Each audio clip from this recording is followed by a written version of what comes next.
Welcome to the Inside Pitch. I'm Christopher Lockhart, the creator and administrator of this private Facebook group where screenwriters, creatives, filmmakers meet to ask and answer questions and exchange ideas and information on the craft and business of movie making. When I'm not moderating a Facebook group, I am the story editor at WME, the world's largest and first talent agency. I'm also an independent producer and an educator.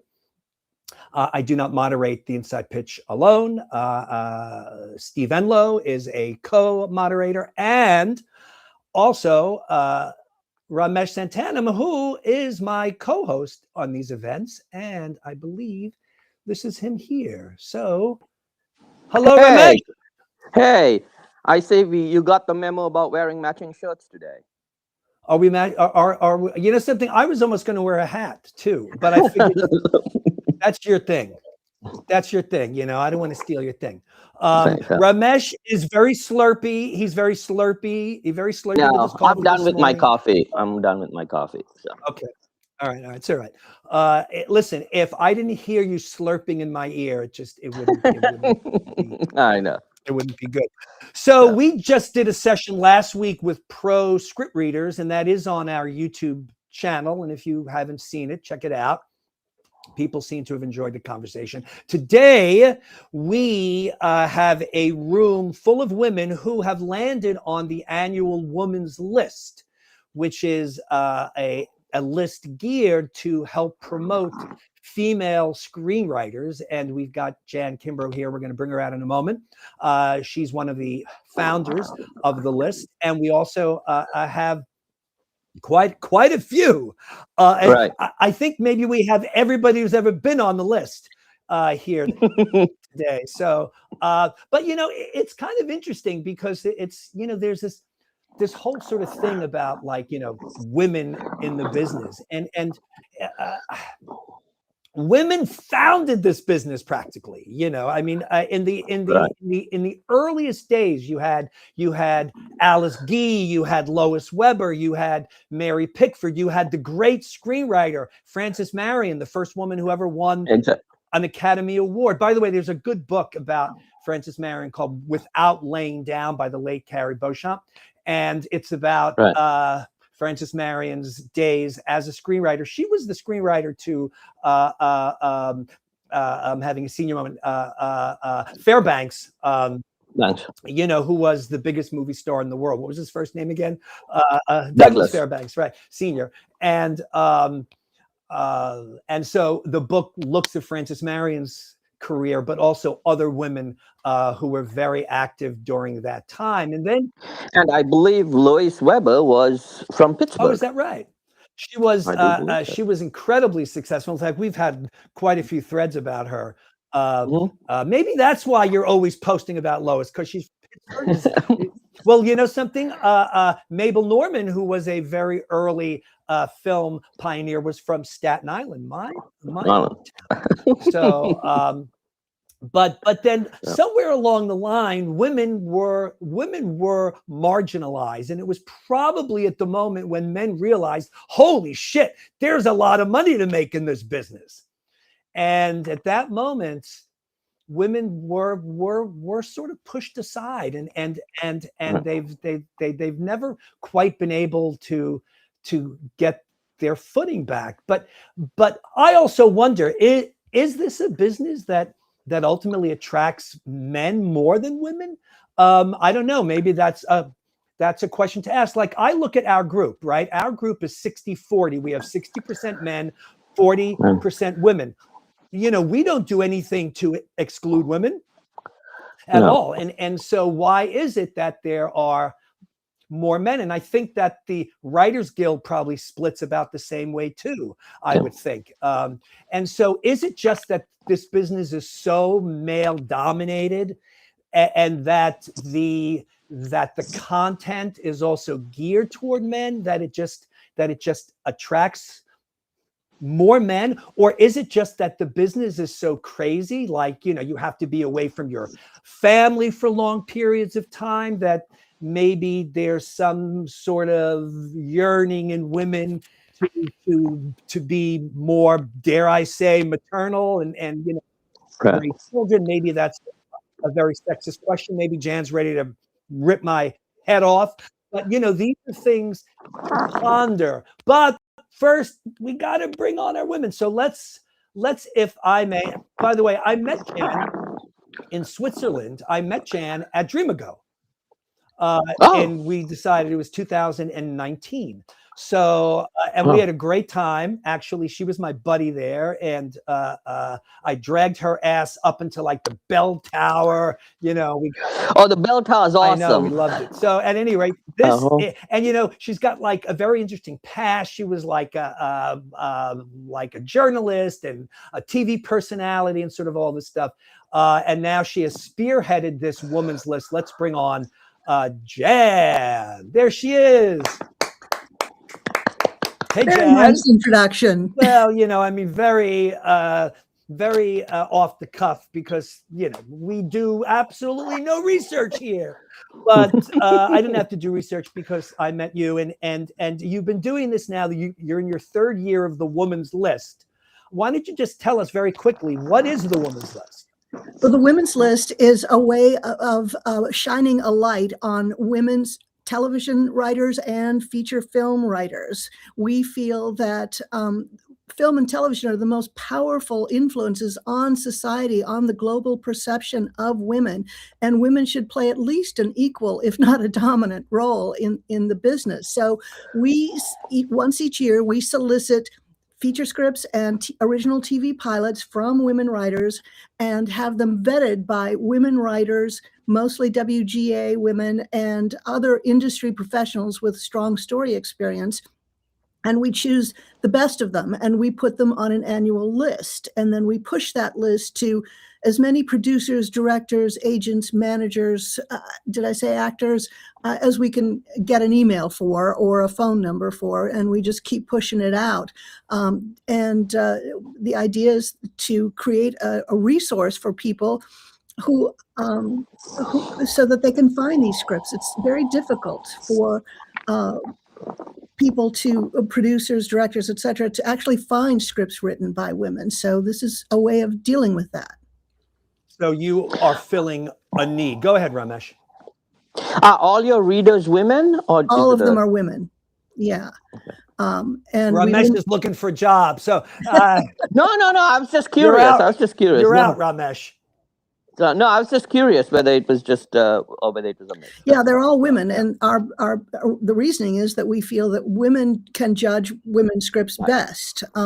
We kind of feel that we love men, but we feel that often men will choose scripts that they like or that they think women will like, and that's not necessarily accurate. So then how do you get around the reality that I'm a man? Well, at least that's what my chromosomes tell me. And I look at material.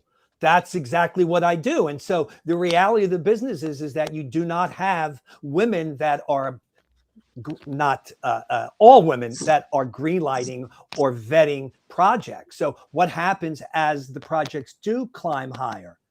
Well, this is one of the reasons we feel the Women's List gives these scripts that are on the list a little push, a little more cachet, so that people might be more persuaded to read them or to take them more seriously.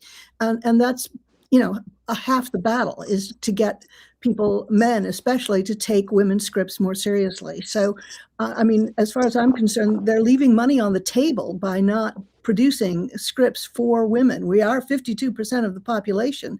So, we've got money to spend. So either on streamers or in theaters. So as far as I'm concerned, even the men should be looking at scripts written by women in order to make money. But so let's just for a second take that apart, because being a man now, I'm gonna kind of stand my ground here. And when I look at material, I'm looking at material. I don't necessarily know who the writer is. I don't know their age. I might be able to determine gender. I don't necessarily know their nationality or their ethnic makeup. it's something that I don't even consider at all. Now, the question is, should I be considering that? uh, I I don't know if you should be considering it, but I do think that by the time a script gets to you, it's already gone through so many barriers, so that by the time a script gets to you, it kind of doesn't matter the ethnicity or gender or background of the writer, because it's gone through so many layers of barriers. So we're trying to eliminate some of the barriers. We're trying to get it past, because agents don't represent as many women. Managers don't represent as many women. The numbers don't lie. Women play a smaller role across the board in all areas of film and television production. Right. So we're trying to reduce those barriers, get these women and their scripts past that so they can get to you in the first place. So do you think that there's an actual bias? There's no question. I mean, they've done studies that say that a woman's name on a script, on an article, on anything, a computer programmer, anything, anytime there's a woman's name on a script, it's automatically deemed less important, less serious. I mean, it's not just a industry-wide problem, it's a worldwide problem. Yeah, yeah. But of course, Ramesh and I, You're the exceptions. You're the exceptions. I mean, listen, I would assume that I'm an exception. I mean, who knows? Maybe there is some kind of, invisible bias in there. But Ramesh is certainly not, No, I certainly don't. When I get scripts, when Yeah. producers send me scripts to read, or studios, I don't, sometimes, I mean, the names are on there, but and obviously some names you're like, yeah, that's a man and that's a woman, but I don't sort of go researching the writers. I don't do anything. For me, it's all based on the script. Whether I'm giving it a pass, consider, or recommend is based on the script. Now I do get pitch decks and stuff like that. Again, I don't read them until I've read the script. But so yeah, for me, it's not a question of who the writer is. For me, it's a question of whether the script works or not. But even that can be influenced by your gender, because it's an unconscious bias. That is the hard part. Yeah, the other day I read a script that I really liked. I thought it was great. Passed it on to the actor that I'm working with, and it wasn't until I was done that I noticed that it was written by a woman. Yeah. And it was a script that I would not have thought would have been written by a woman. And at that moment, I was like, "Oh, yeah, that's unconscious bias." I was like, "Ouch! That's like bad boy." So yeah, I think that even those of us who might have the very best intentions and believe.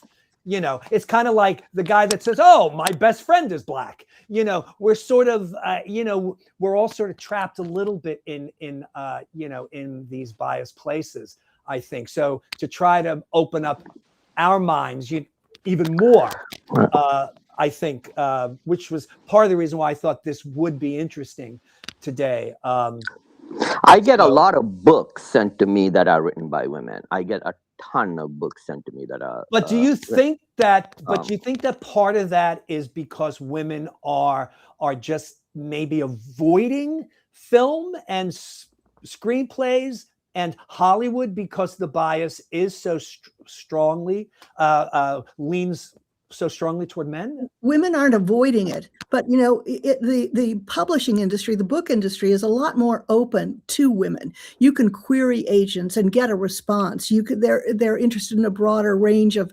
topics, subject matter, etc.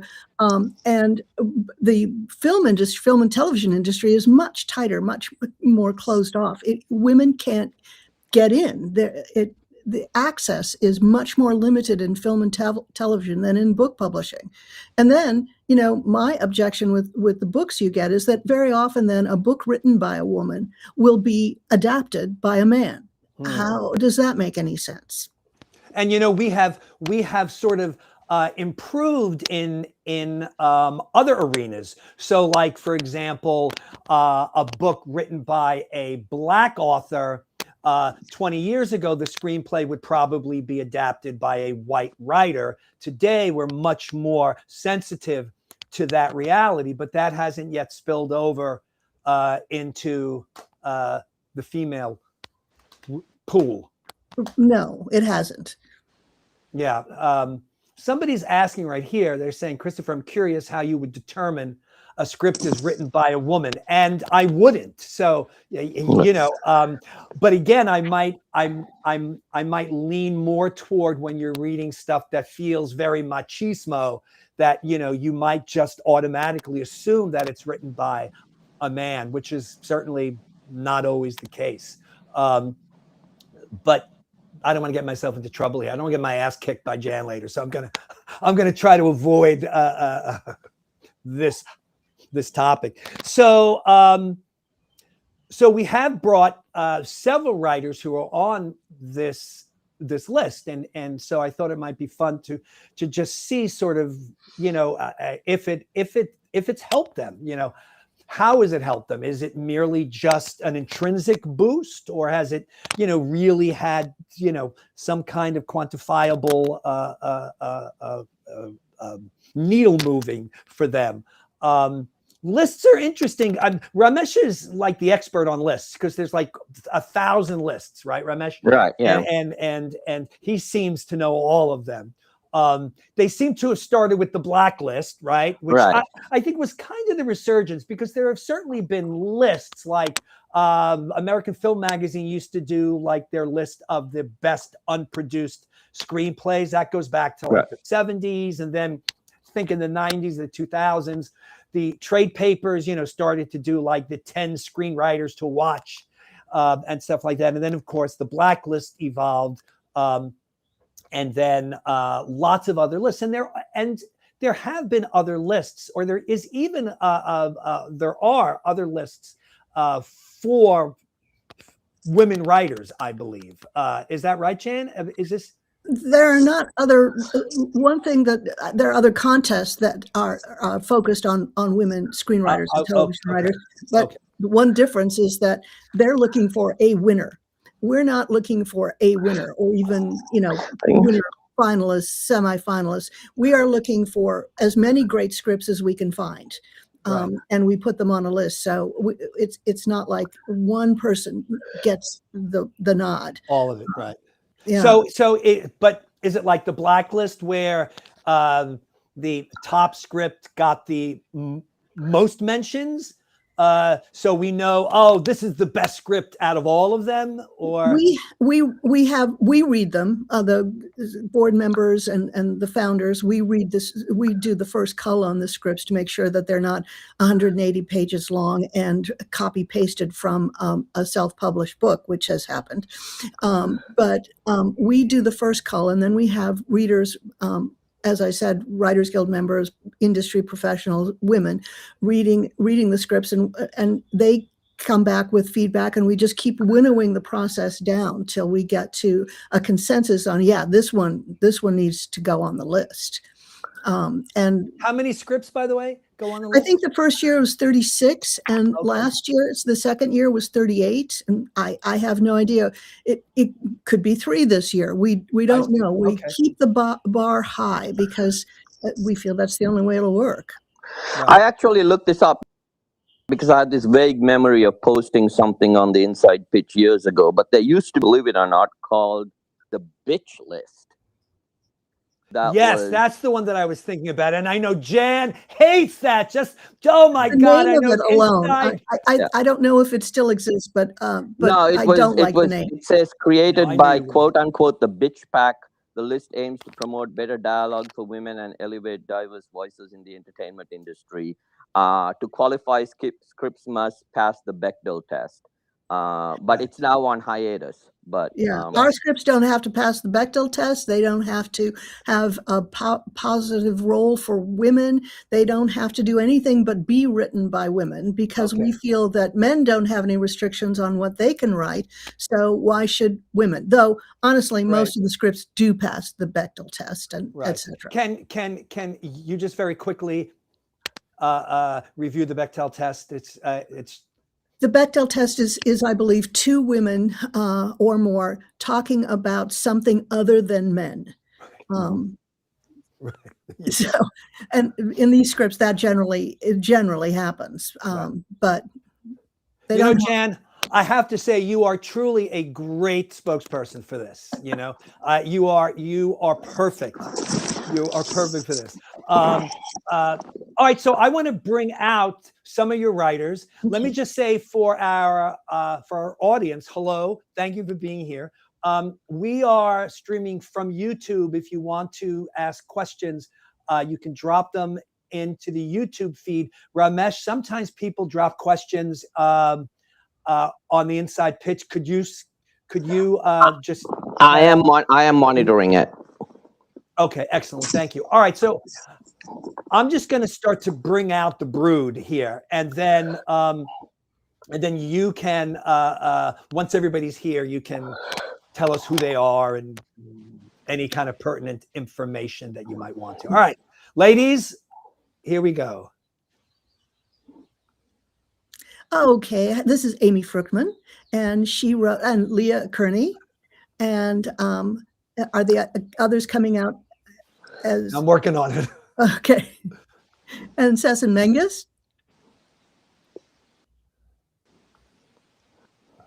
Amy wrote a wonderful feature screenplay. Leah did also write a wonderful screenplay. Sesson wrote, I think, writes both screenplays and television, but we chose her for a really creepy TV pilot that I just love.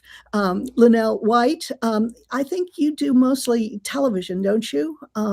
And we chose her for a very funny, sweet television pilot. Susan Marks is also does mostly television, or do you also do screenplays? Both.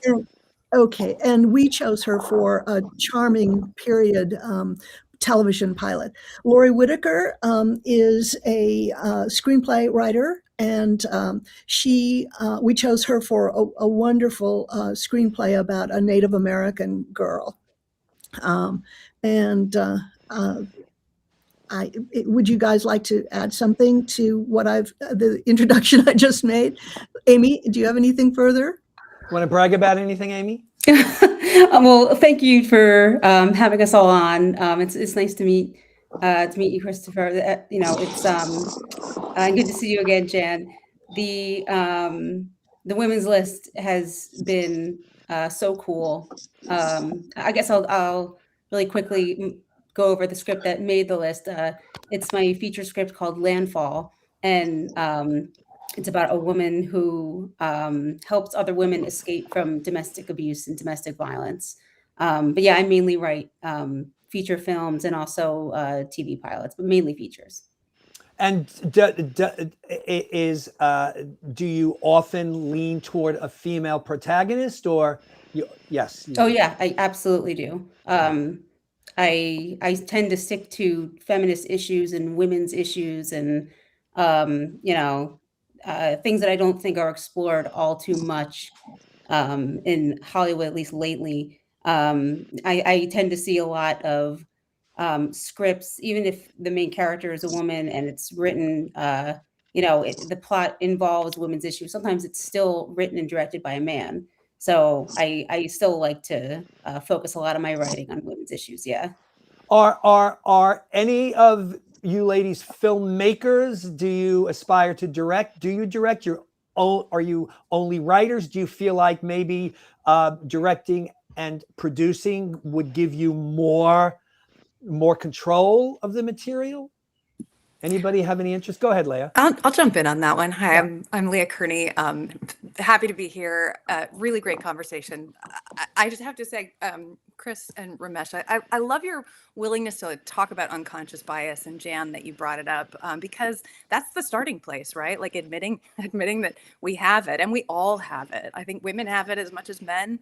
And you mentioned, like, is there like a lack of of desire to be part of the industry. And I just would say absolutely not. And the reason I jumped to chat about the filmmaking conversation is that, you know, I started as an actress. I've been a member of SAG-AFTRA for many, many years, still, you know, proud to be part of that union. But I don't think I saw, you know, there's a phrase, if you can see it, you can be it. And I don't think I saw a path for myself until later in my career. I've always written. I've always been passionate about film. And I've always, for many, many years, I dabbled in screenwriting because I thought I was an actress and that was all I could be. And then, you know, 10 years ago or so, I was like, no, screw that.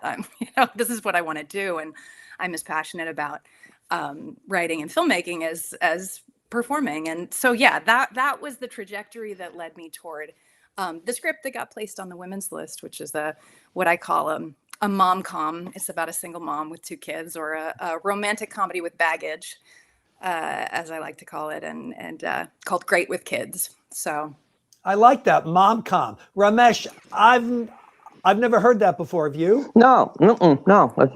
See that? We're so sexist. We're so sexist. I'm gonna use that in my biased. coverage from now on. It's great, mom-com. I love it. I actually rarely get rom-coms to read. Once in a while, I'll get some rom-com to read, but I rarely get. I get plenty of mom-coms, and I've Really? never thought of it that way. Yeah. I just read an incredibly raunchy novel that was written by a woman that I really enjoyed. All right. Well, Ramesh, you and I can talk about that later. Okay. All right. Just settle down. Settle down. Thank you, Leah. Anybody else want to chime in on sort of who you are, what you're doing, what the list means, aspirations? Leah was very good at that. Anybody want to follow her lead? I guess I can. Go ahead, Lori. Oh, all right. Sure. Can you hear me? Am I muted? Yes. Yes. You're not muted.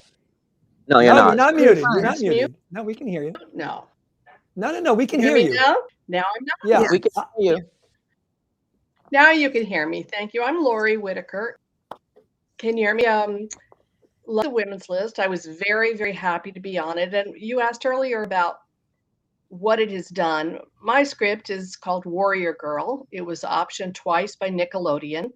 It went through 3 sets of, actually 4 sets of supervisors until the latest one decided they were going to go a different direction. So I got it back, but that's okay. But what I think is very interesting for the women's list is that I have won a lot of stuff on this. It made 9s Blacklist. I won the Page. It's a family film. It's about a young Olympic boundist. At the very beginning of the story, she's in a terrible car accident. Her father is killed. He's a single dad. Her leg is shattered. And so the state comes in and they look up her family, and the only family they can find is her Native American grandfather who lives on an Indian reservation in Kansas. And as it turns out, he's a healer. So what do you think's gonna happen?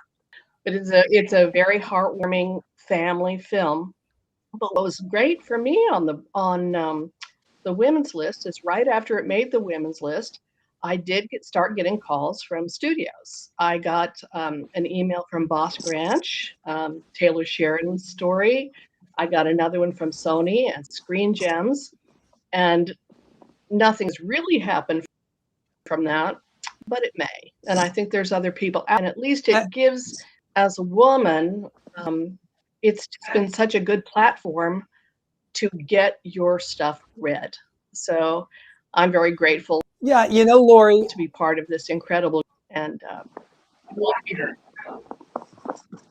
Lori, I think that so much of this business is about making connections, right, and trying to build a fan base, and it's so hard to actually sell a script, or even get a movie made, but there's always the opportunity that there is somebody out there who needs a writer, and because they're familiar with you and your work, you might be perfect for this. And this is a business. It's really like 50% writing and then 50% connecting.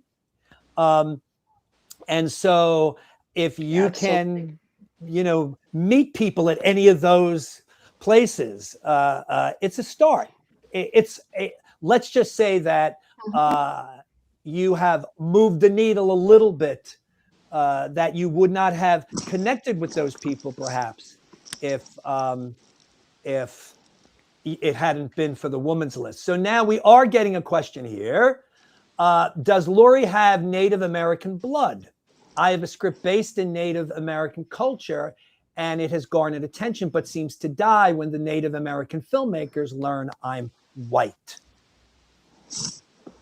Has that been an issue for you, Lori, at all? 1,000%. Yes, absolutely. And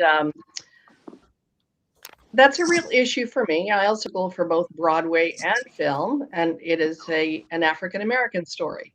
And, people just assume you have to be that race. And a great story is a great story. I believe the people that are sitting in that movie theater care about the characters, love the characters who wrote the movie. I mean, sometimes you go on a movie, you don't know who wrote it. So, but yes, that has been a real issue, and hopefully it'll change. All right. We do see partnerships. So I have a client who was in a movie called The Black Klansman, which was written by two white men, and then they brought in Spike Lee and Kevin Wilmot, who actually I went to graduate school with at NYU, and all four of them ended up winning the Academy Award for Best Screenplay for that. So it's not unusual for scripts to then bring in other writers who are more culturally sensitive to the topic, just to make sure that it works. So if the script is powerful enough, people will figure out a way to get it over those hurdles. Go ahead, Ramesh. I believe the biopic Straight Outta Compton was written by the two writers were white. This is correct. This is 100% correct. Yeah. Linnell, thank you, Linnell. All right. And Linnell, how do you feel about that? Yeah. I knew it was true because I'm still bothered by it. These are the kind of things we sit and talk about in a committee of Black writers at the Writers Guild and say, okay, there's so many of us. Why is it that two white writers got to do Straight Outta Compton? Now, I don't know the whole backstory of it. I don't know if they got several drafts from Black writers and it wasn't working out, and they finally just threw up their hands and said, okay, let's find someone else. I don't know.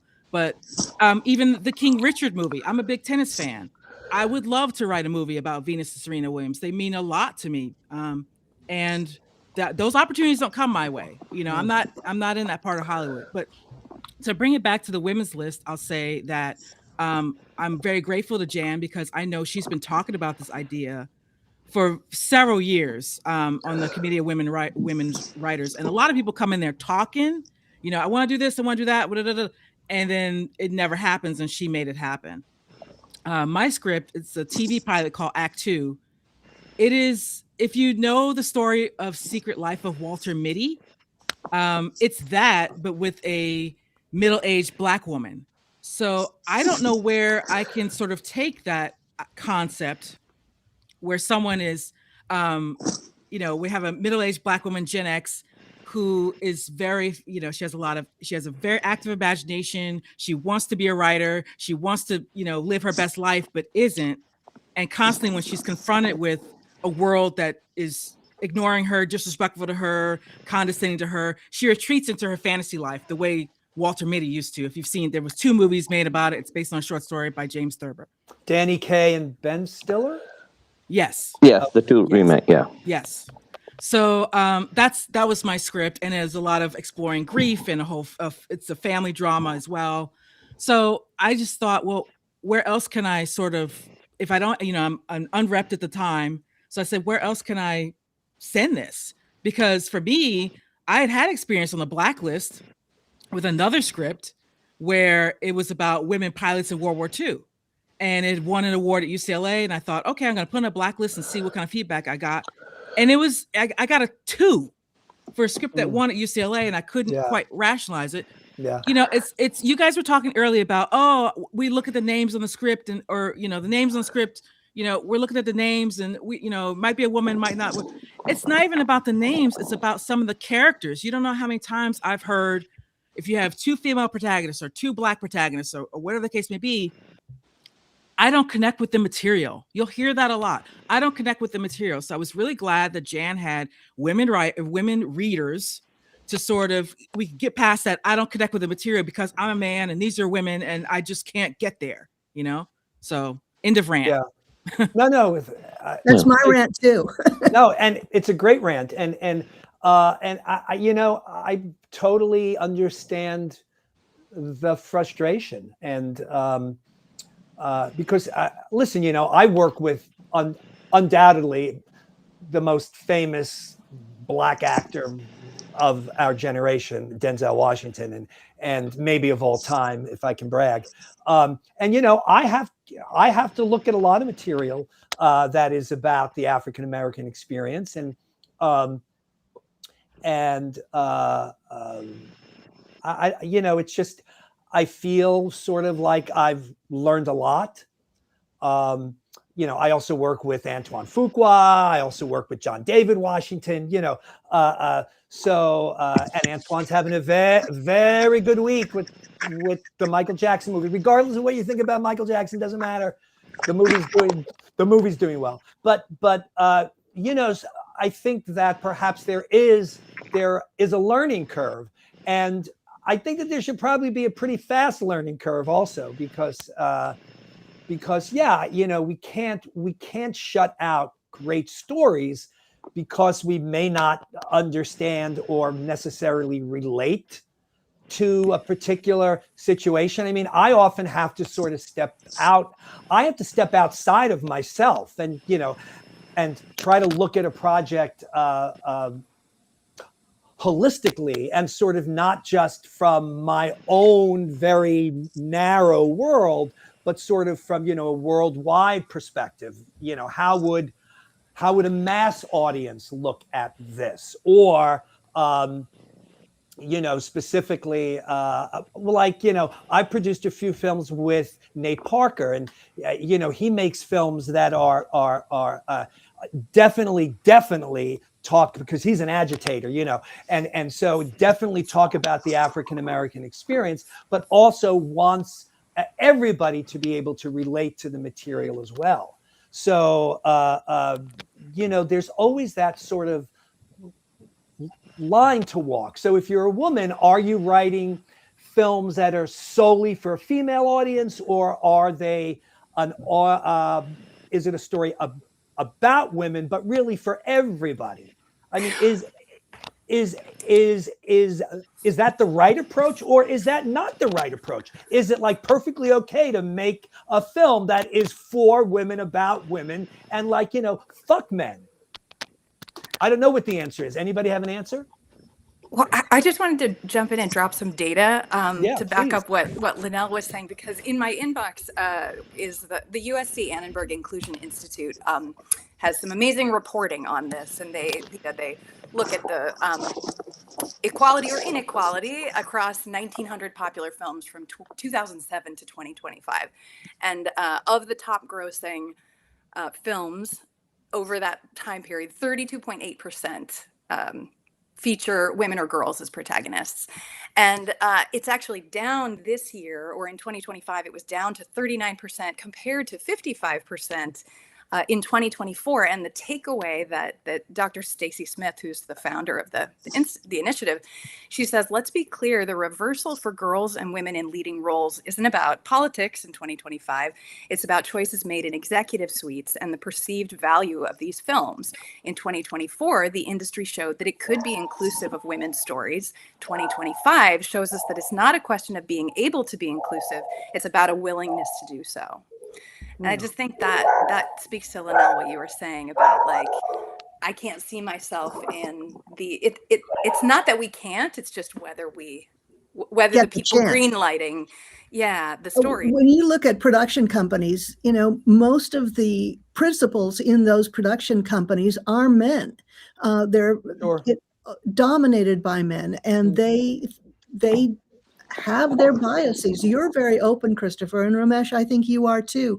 But I don't know that they all are, and and like I said earlier, they're leaving money on the table. They're competing for just the male market and ignoring the female market. Even if it's only for women, that's a huge chunk of people. So why that's being ignored, I don't know. I think they shouldn't. But I think also the scripts on our list, the scripts that we have chosen, we like, are entertaining scripts. They're entertaining, good stories above all. So that a good story, I think, appeals to across the board. I remember many years ago, I used to work with Goldie Hawn, and she once called me and said, honey, you don't have to keep sending me scripts where the protagonist is always a man-eater. And, so, like I've taken a couple of knocks over the years, and I'm doing this now almost 30 years.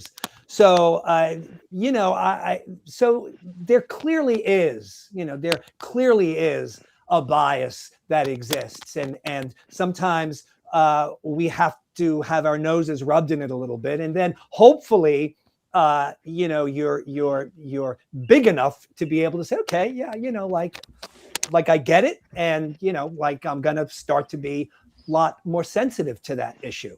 And when you have the women's list saying, hey, this is a good script, it's not the agent who has something to gain. The women's list has nothing to gain by saying this is a good script. We're a nonprofit organization, volunteer run. I don't get paid a dime, which I spend money on it. None of the people, get paid anything except the readers. The readers get paid, and, accountants and lawyers and things like that we have to do. But it's a volunteer thing, and we're trying to give these scripts that push so that people will say, oh yeah, maybe there is something to this stuff. They go in with a little of their unconscious, when they start to read, with a little of their unconscious bias diffused, I hope. This is the third year, right? You're doing it? Yes.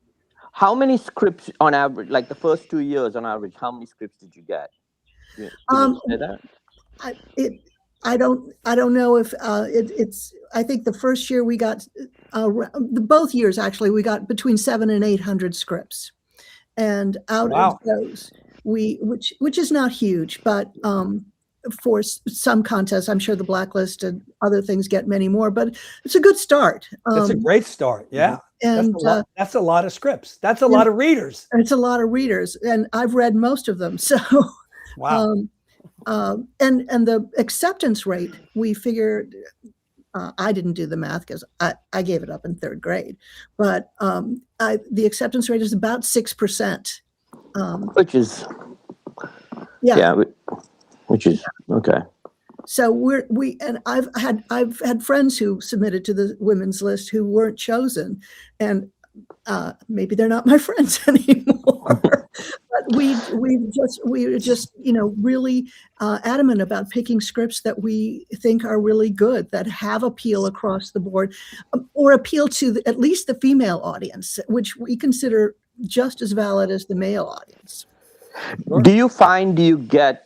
I'm assuming you accept all genres. Do you find that you get some genres are more prevalent than others in these scripts? Probably family dramas are more dominant, but I love the takes on even there. I love the takes on them because they're a little different. But it's across the board. And even with so-called women's issues like Amy's script, which is about a woman who is trying to save women in domestic violence situations. The protagonist is the one trying to save the women and what danger that puts her in, rather than the women in the situation. It's not all about women fighting domestic violence. It's about this woman, who has a choice. She could walk away. This woman who is fighting for these women, which I think is a story that could appeal across the board. So, Susan, you haven't had a chance to talk about your script, so I'll jump in on your job, Christopher. And sorry. Yeah, well, I'd no, love no. to talk about it. I am, just really fascinated with little stories in history, these little gems that we often overlook. And I like the idea of going into that kind of unseen history and blowing that up. I feel like history is not done with us, and that's kind of haunts us. And so I had an idea for a script, and this is the one that made it on the women's list. And it was based on this secret US government program, which some of you may know about, called Operation Paperclip, which in a nutshell meant that Nazis after World War II were coming here to America to live and work in science and as doctors and engineering, things like that, NASA. And I started thinking about what that would be like if you just happened to see somebody who had conducted an experiment on you if you were a Holocaust survivor. What would that have been like in the 50s? And this led me down this very, very interesting path of telling this story called All That Glitters, about a woman who becomes obsessed with a murder in her neighborhood. And it turns out that that murder is connected to this Operation Paperclip. And it was one of those stories that as I was writing it, I had a feeling that it would find its audience. And I had, and it's done well. And a lot of people have been interested in it. But I did have an interesting thing happen to it that ties into our conversation really well. I've had some male readers who I really trust and love what they have to say.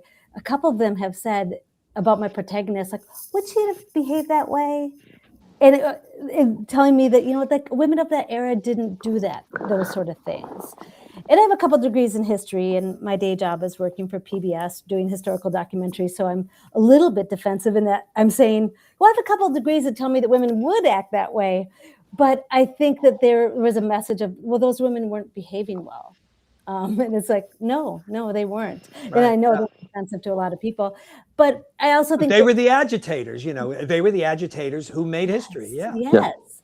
And I also think that sometimes there's a note behind the note in that, okay, I just couldn't accept all that right away because I have an idea about the way women behaved in the past, and you challenge that. So maybe the note behind it was, maybe you want to spread that out a little bit instead of just coming at us with this. And these are subtle nuanced things that I've been playing around with my writing, but I do like that it has appealed to a broad audience. It's not just women who like this story, and it's been really enjoyable and surprising.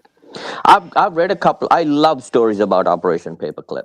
There was a documentary about it. Yes. Yeah, and I've read a couple of scripts about it, and they're fascinating stories about it. So, yeah. Do you think that it's possible that men are more comfortable recommending scripts written by men, and or recommending male scripts to other men? Does anybody feel that way? I mean, I can say that is not part of my experience.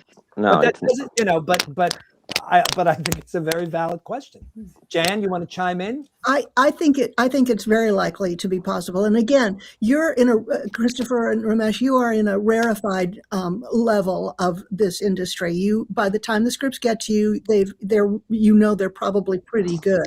But to get through those layers below, I think it takes male allies, and I'm not sure we always have them. I think that men are worried about if it has any kind of female sensibility. Men are worried about being called the P word. They're kind you grab if you're famous, and I think that's an issue. I think it is probably true. Otherwise, more women's scripts would be recommended. Yeah, I agree with Jan. And to Jan's point, I read a statistic the other day that was kind of scary. That was of all the winners of Best Original Screenplay at the Academy Awards, something like 8% were women. 8%. So 92% were men. So, what does that say about what's getting greenlit at the very top, even these days? Yeah. And it starts lower down. So it's got to make through the lower levels before it can even has a chance of getting to the top levels. Sesson, you haven't had a chance to talk yet, I don't believe. I don't want to neglect you. No, thank you. Her story is so creepy. I'm really into the conversation, so I'm just like, yes, keep going. And I do want to agree with people about how sometimes it's more about the content than the name. And I can speak to this from some experiences. I've worked as an assistant where I was the person who read the script first and then to get it to the executives. And I've seen it firsthand where, and more likely for me, it's been with scripts about Black people where I'm like, this is so cool. It makes a lot of sense. Like this person's such a great writer. And then I pass it on and the executives just are like, I don't get it. It's confusing. And so they end up not meeting with this person, which was very disheartening the first few times that happened. But yeah, so, and I've been a reader a lot, and I can see how, and in certain instances, how much power I have, and how I have to be so consciously really open about, okay, this is not about my world. So I have to try really hard to recognize that if I don't understand something, that's okay, or I need to maybe put in a little extra work, but it would be very easy to just say, well, it wasn't an easy read, so I'm not going to pass it along. But for me, I'm originally from Eritrea in East Africa, and I moved to Minnesota when I was 10. And so because of the culture shock and temperature shock, I really gravitated to science fiction and fantasy. And so I tend to write science fiction and fantasy. But I like to add African elements to my writing. So taking inspiration from African cultures, African mythology, folklore, and the script that I wrote that got me on the women's list is a pilot. It is a post-apocalyptic sci-fi that is set in East Africa.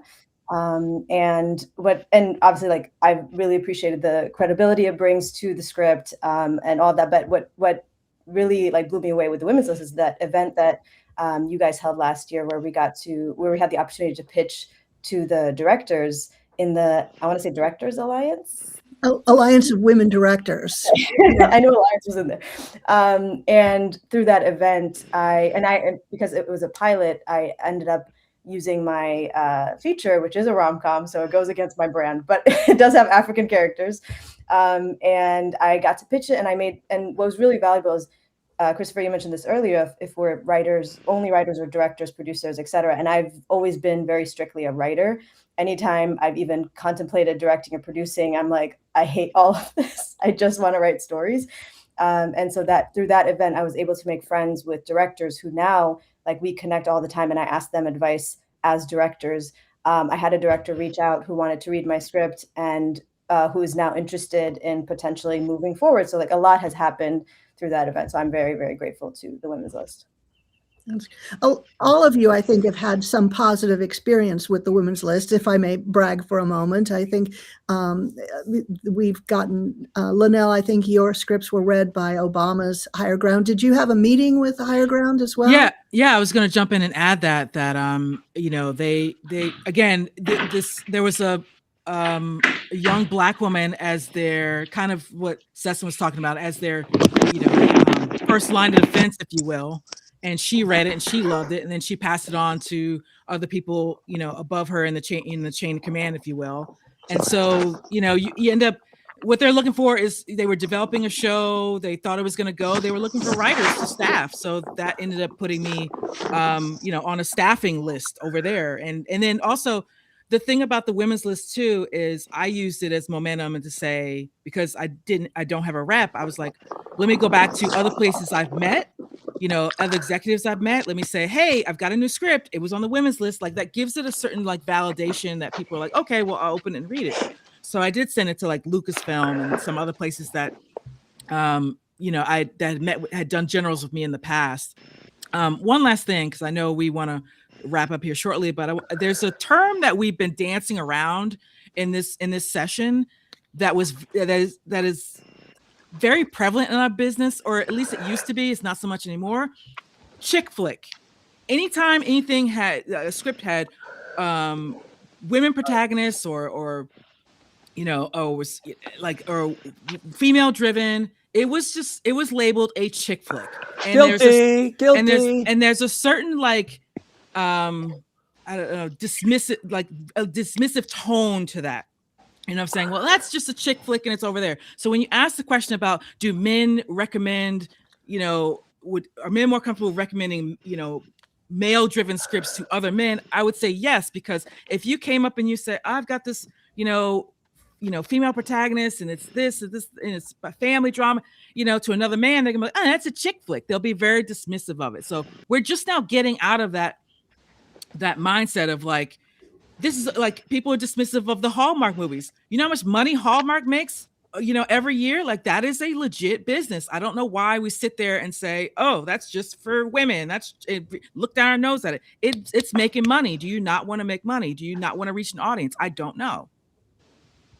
Good point. Thank you. Yeah. One of our members, Delicia, who's also served in the armed forces, says it seems like the projects that are funded are the ones that support stereotypes. And if the script doesn't do that, then the director squeezes the actor into stereotypes. It's a bit much. That is her observation. Anybody agree with that? Well, I think that's one of the reasons the women's list is a desirable thing, is that these women, I'm blown away by the scripts that they write and the takes they have on subjects. They're not stereotypical.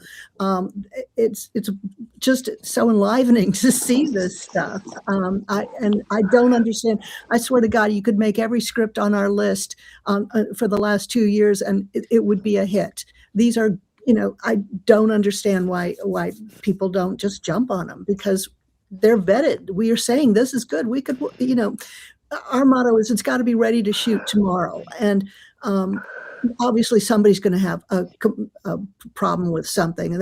Everybody's got an opinion and we'll say, well, it needs this, it needs that. But overall, we're saying, yeah, you could go out and shoot this tomorrow.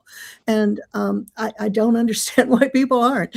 Hopefully they will soon. We know it's going to take a little time to build credibility and build awareness, but we're now in our 3rd year and we're hoping to keep going, to become a resource for producers and actors, et cetera, who want to find scripts. I mean, agents do a wonderful job, but they're limited. And they are also looking for something they can sell today. And women's scripts may not be in that category, but we can. And so the agents may not send the scripts to the people that are the best for this material. So the producers may never know it exists. These things are siloed away. So with the women's list, you can look at the list and say, oh yeah, that's an area I'm interested in. I'd like to look at that script. We're boosting them on all fronts. So hopefully we'll end up, becoming the resource for people who are looking for scripts, and all of these scripts will get made. Someone's asking, women are 52% of the population. Do we know percentages of moviegoers, male versus female? And does it matter? Actually, I think women are, I don't have, statistics right at hand, but women, Ramesh got this. Ramesh. I have a thing here. I'm just looking online. It says a recently completed U.S. Kagan Consumer Insight report says that the gender distribution of moviegoers in 2019 was split fairly evenly. The 2025 survey found the metrics had flipped, with women constituting 52% of total moviegoers. Wow, look at that. All right, it's a market. People are spending money. Why the male producers are not going after that market, I don't know. Interesting.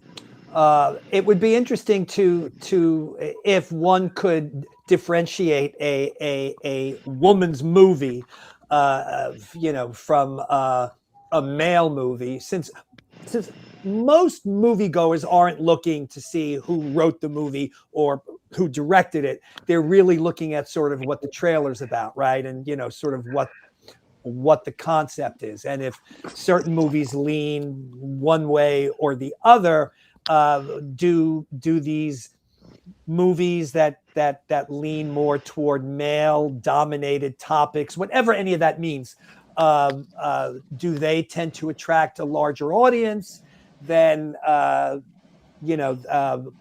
women's movies like Hallmark movies. So, you know, if they were to put Hallmark movies in theaters, how would they do versus, you know, the Ryan Gosling movie that just came out recently, whatever it was called again. He's not a client, so I don't care. Project Hail Mary. Project Hail Mary, yeah. Fantastic movie. You know, like I have a client who was in a movie based on the anyway, Michael Monroe was just in a movie. Was it called Remembrance of Him, or no one even knows, but it's based on a best-selling novel by the last name is Hoover? Colleen Hoover. Yes, correct. So and I'm not sure how that did. Anybody know how that did? Ramesh, check and see how that did at the box office. I will. Let's see. Because, you know, her books are like crazy bestsellers, huge bestsellers. And then this movie came out. It's kind of hard now to even sort of follow the box office, because I think that so many people, let's face it, everything is geared towards streaming. You know, theatrical is shrinking, sadly. But yet then one would think that the need for, especially for streamers, right? Yeah. That, and you know, what do they care who's writing a script? And ultimately, what do they even care what it's about? Because the audience is so big, they really need to have very diverse content. Okay. So reminders of him. 25 million budget, gross 88 million worldwide. All right, so it basically broke even, probably. Yeah. You know, with P&A, no, maybe a little more. Yeah. All right. So, so you know, there you go, right? There's an audience for that at least, and the screenplay was written by, I believe it was co-written, but I believe two women, including Colleen Hoover, co-wrote the screenplay. So, but again, screenplays by women don't necessarily have to be about women anyway. We're just talking about movies written by women. And again, I don't understand the bias. You know, all I want is a good story. I want a good story. I want something that engages me. If something takes me into a different world, like Sesson spoke about, that I'm unfamiliar with, I like that even more. You know, I don't want to spend 2 hours in a world that I know. To me, that's boring. In Sesson's script, you can taste the dust in your mouth. You know, it's just that vivid a world that she created, and all these creepy people running around. But it's so strong. Sounds like Hollywood, actually. So there you go. So the admission process is still open for this particular round. So why don't you talk a little bit about that? Okay. Well, yes, submissions will be open until May 31st. But the regular submission fee ends on May 7th or 8th, I believe. So if you don't want to pay a little more to submit, then you should submit your script now. What is the entry fee? I believe it's $55 for regular entry, and I think it's $70 for late entry. So get it in now, ladies. Yeah. Get it in now. And we, you know, as I said, we only pay the readers. So we have to turn it around as quickly as possible. So get it in early. Right. Now, one question, this is open to women. Does that include trans women? It includes writers who identify as women. Okay. Very good. One person wrote me and said, well, I was born a woman, but I've transitioned to being a man. And does that count? And I said, I'm not going to make that decision for you. You have to decide whether you identify as a woman or not, because that's the criteria. Do you identify as a woman? I would say that if you've now decided to be male, you don't qualify, but I will leave that up to the writer to decide. Okay. Interesting. And this is pilots and features, right? Yes. Original TV pilots and features. And so based on this particular cycle, when will this new list be published? It'll be released on July 15th. Okay. Unless something terrible happens. I don't know. Well, don't put that out there. Sorry. It'll be released on July 15th for sure. Okay, very good. And can these women enter new scripts? Yeah. In fact, several have. In the first 2 years, one writer has been chosen twice. But that's all so far, but there's no prohibition on it. We don't care. We're looking for good scripts. If you have a good script and we agree in a consensus that this should be on the list, it goes on the list. Someone's asking about verticals. Yeah, no, we're not doing, we're not doing that yet, and we're not doing shorts, but I think verticals could be down the road because it is a commercial script. Shorts are not so commercial, I think. Right. It's very difficult to find a place. We want writers to earn a living. You can't continue doing it if you're not at least being able to support yourself.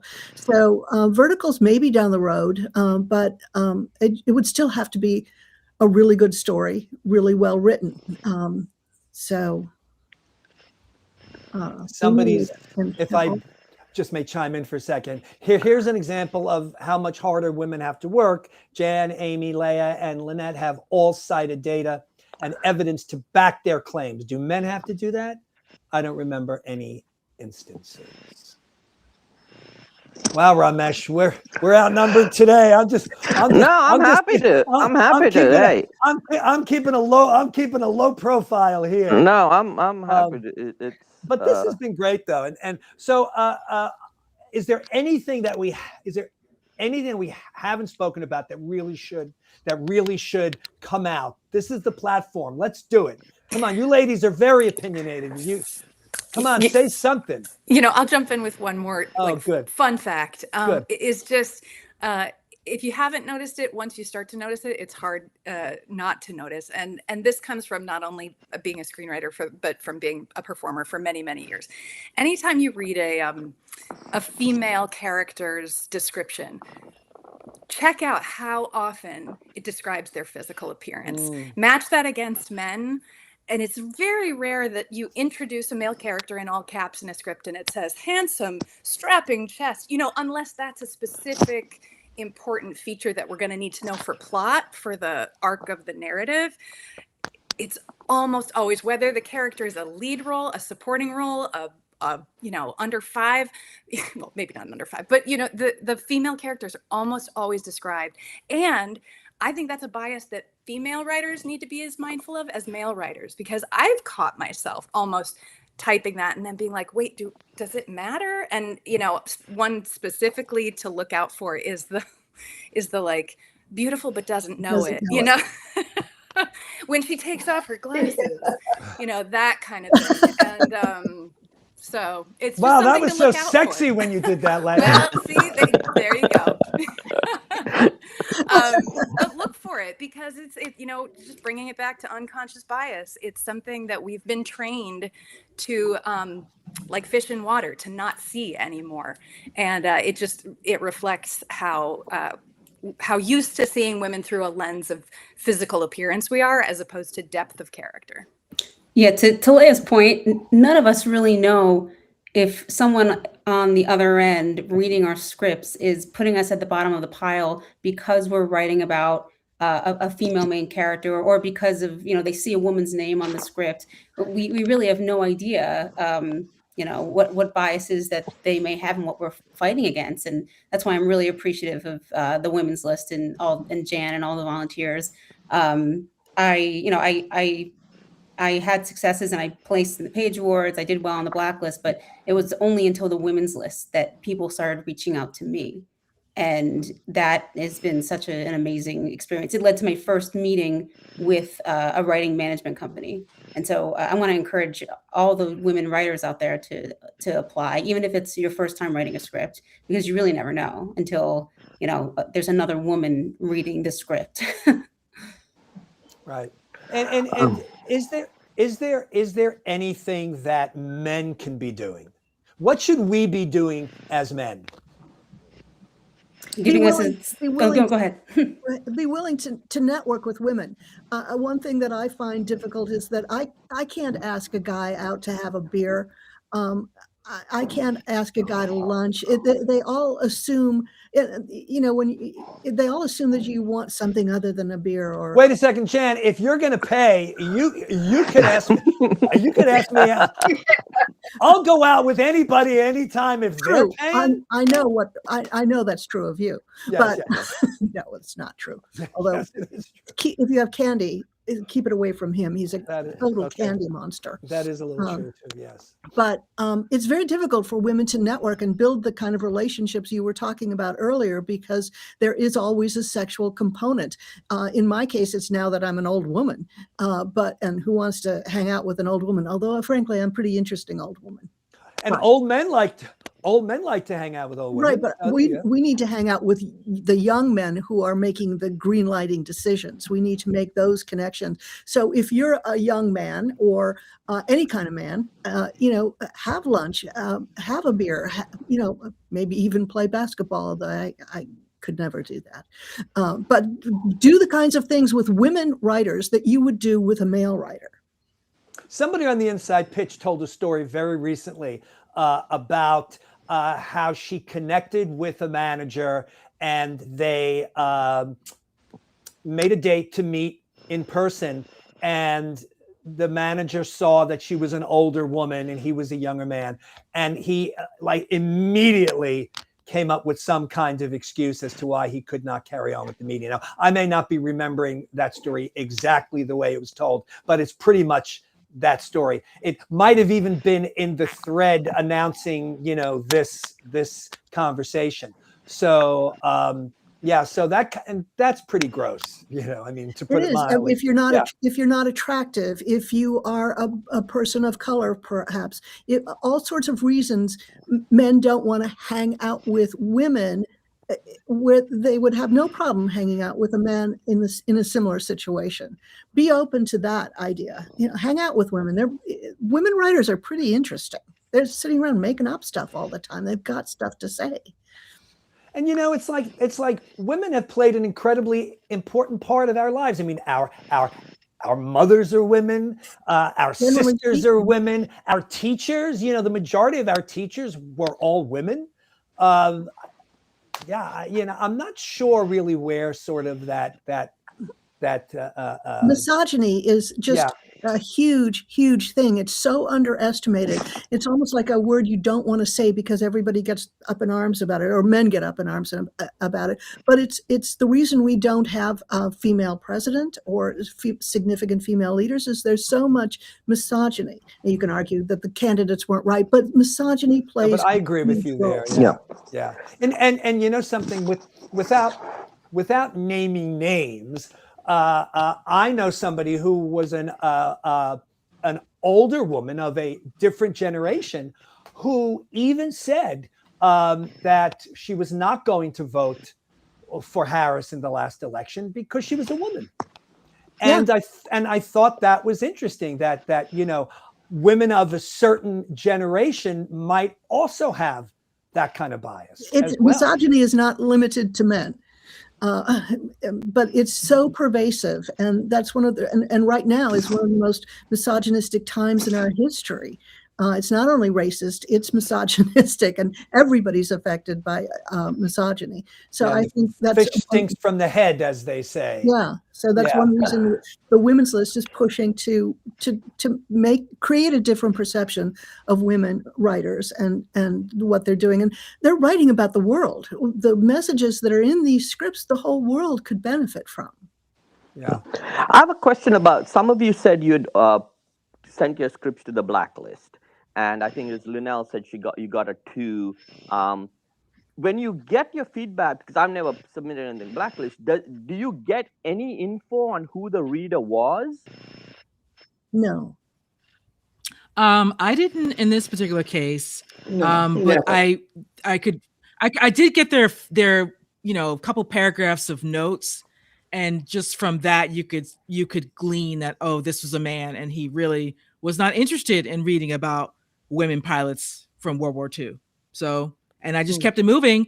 And the next rating I got was much higher, like a 9 or something. So it balanced it out, you know, but it was still kind of like, oh, okay, Blacklist, I'm going to keep you at arm's length because I think you probably have a predominance of male readers and they want to read about men doing things and that's their preference. And anything that's outside of that, yeah.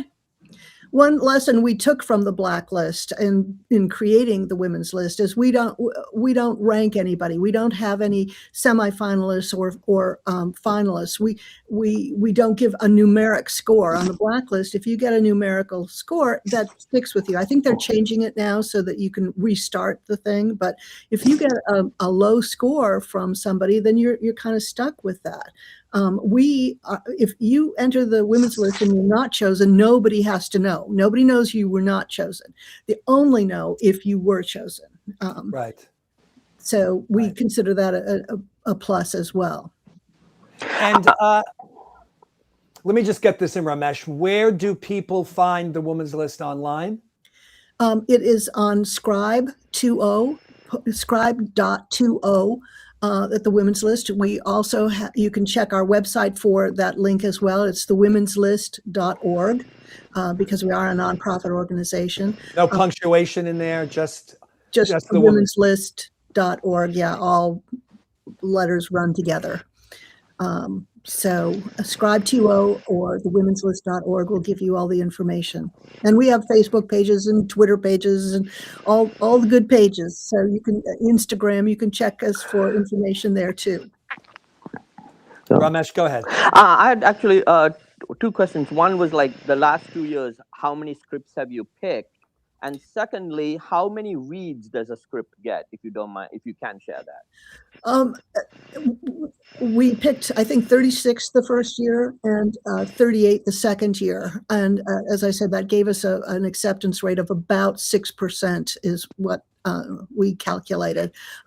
We go through a first cull on all the scripts to make sure that it's, formatted properly and looks professional. And all of that, and then we send it to a reader. And if it's an absolute no, and we've already gone through it, we double check to make sure that that's an accurate thing. And then, but the things that we think are worth considering, even if they're not, we're not quite sure, those continue on to reads, and some of them get up 7 or 8 reads. Oh wow! So a lot of reads. Okay, good. But our goal is to give every script its best possible opportunity. So we're only doing this to help women. It's not a money grab. I wish it were. It's the only money we have is from submissions, and we use that to pay readers. So our goal is to find great scripts, period, and push them out there. So before we go, is there anything else? Anybody else have anything they want to say? Something that I didn't ask, that I should have asked? Please, this is your platform. You're all really opinionated, which I love. Strong opinions, and this is the place to get at. Anybody else? I do want to say, like, I know the stats are not on our side, but I will say the most support and community I've received has been from women in the industry. Like, that is I wouldn't change that for the world. Like, every help, every encouragement, every the most impactful movement I've had is as a result of another woman in the industry. So should women be seeking out other women? Should there be women writers groups, and should that be something that's happening? Well, there are, and I think we do support each other, but we need more, because a lot of the, I would say, bigger women writers don't necessarily reach back to support other writers and emerging writers. So I wish that some of the bigger female writers would involve themselves more. Wow. Okay. Interesting. You want to name anybody? No. I'm not totally stupid. You don't want to name anybody. All right. No. All right. They know who they are. Ouch. Are all of you like all over the country, not just in LA? Yes. Yeah. Yeah. We have some East Coasters here. Okay. Thank you. We chose one woman for her script who is a firefighter in Montana or Wyoming. I always get them confused. My dad was a firefighter. FDNY, FDNY, go, go, go. But I mean, and being put on the women's list inspired her to branch out and go to some other things. She was chosen for Stowe Story Labs, and she found producers there who helped her. So I mean, it's a rippling effect, and it's a continuing effect of when you give women confidence, they go out and do more stuff. And the women's list is hopefully giving the women chosen for it confidence. Jan, as I said before, and I mean this sincerely, you are a great spokesperson for this. You know, I certainly got an earful from you when we were in Switzerland, and you really are a really. I'm proud of you. You know, at the expense of that sounding silly, but this is really a great thing that you're doing, and I hope that the word spreads. Although that does mean you got to read a lot more scripts, so it's maybe a double-edged sword. But for any of the women in our group or any women that are watching this, if you can get your scripts in before the end of May, you should do it. Otherwise, keep your eye on the list. July 15th it comes out, and then there's always next year. There's always the next cycle. Ladies, I cannot thank you all enough for taking the time to spend with us today. I appreciate it. Appreciate everybody who's tuned in. And Ramesh, thank you as well. Oh, thank you. Thank you, everyone. And this stream will be on our YouTube channel in perpetuity. So feel free to share it with other women. And we'll see you in our Facebook group. Thank you, everybody. Thank you, Christopher. Thank you, Ramesh. Oh, thank you. Thank you, Jan. Thank you, everyone.